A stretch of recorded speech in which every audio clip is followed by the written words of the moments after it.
Agricultural crop జరిగింది అని చూడడానికి ఈరోజు ఫీల్డ్ ఇన్స్పెక్షన్ చేయడం జరిగింది. దాంట్లో ముందు ప్రతిపాడు, ఇప్పుడు నందిపాడు మండల్, అదేవిధంగా ఇంకా కమ్మమని మండలి కూడా వెళ్ళడం జరుగుతుంది.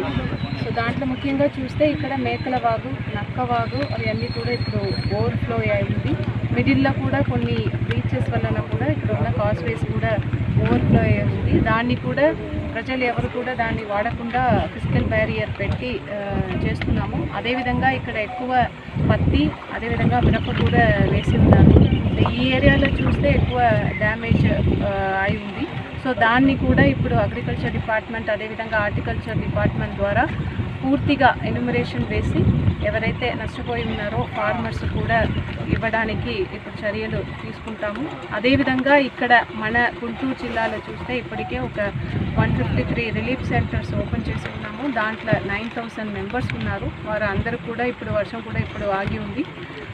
వారికి ఇప్పుడు మనకు గవర్నమెంట్ నుంచి జీవో కూడా వచ్చి ఉంది. వారందరికీ కూడా కావాల్సిన ఎసెన్షియల్ కమోడిటీస్ వారికి ఇచ్చి వారిని ఇంటికి పంపిస్తాము.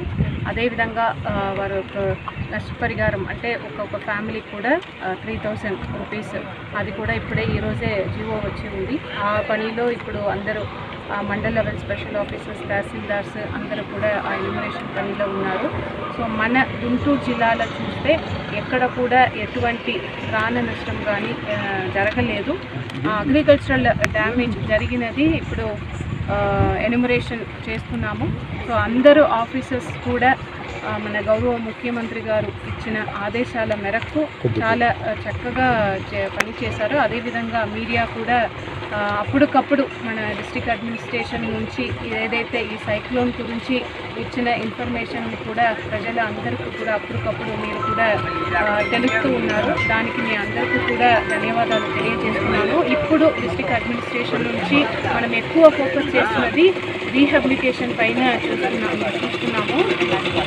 దాంట్లో చూస్తే మనం ఎక్కువ అన్ని చోట్ల కూడా శానిటేషన్, బికాస్ పోస్ట్ సైక్లోన్ ఏదైనా డిసీజ్ స్ప్రెడ్ అవ్వడానికి ఆస్కారం ఉంది కాబట్టి ఎక్కువ శానిటేషన్ మీద ఫోకస్ చేస్తున్నాము. అదేవిధంగా ఎక్కడెక్కడ చెట్లు ఇప్పుడే నిన్న చూస్తే ఒక 84 చెట్లు పడిపోయి ఉన్నాయి. వాటి అన్నింటినీ కూడా ఇమ్మీడియట్గా రిమూవ్ చేయడం, క్లియర్ చేయడం కూడా జరిగింది.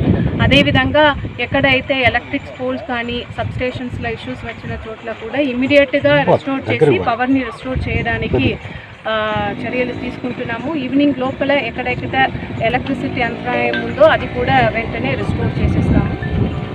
మేడం, ఈ వాటర్ ఎప్పుడల్లా వెళ్ళిపోతుంది మేడం బయటికి? ఏంటి ఈ వాటర్ని ఎప్పటికల్లా బయటకు వెళ్ళడానికి ప్రయత్నం చేస్తాం అంటే ఈ వాటర్ మేడం ఇప్పుడు వరద నీళ్ళు వచ్చినాయి మేడం, ఆ వాటర్ని ఎప్పటికల్లా ఇక్కడ ఇది ఇప్పుడు మనం ఎక్కడైతే ఇప్పుడు ఉన్నామో ఇవి అన్నీ కూడా ఇక్కడ హిల్స్ నుంచి ఫీల్డ్ ద్వారా వస్తున్న వాటర్స్. ఇది వాగులో కానీ డ్రైన్స్లో కానీ లేదు, ఎప్పుడు కూడా వస్తే ఇక్కడ వాటర్ ఓవర్ఫ్లో అవుతుంది అని చెప్తున్నారు. ఇక్కడ ఉన్న ఫార్మర్స్ చెప్తున్నది అంటే పక్కన R&B డ్రైన్ ఉంది, అది మనం ఒకసారి క్లియర్ చేసేస్తే ఫీల్డ్ నుంచి ఉన్న వాటర్ కూడా వెళ్ళిపోతుందని చెప్తున్నారు.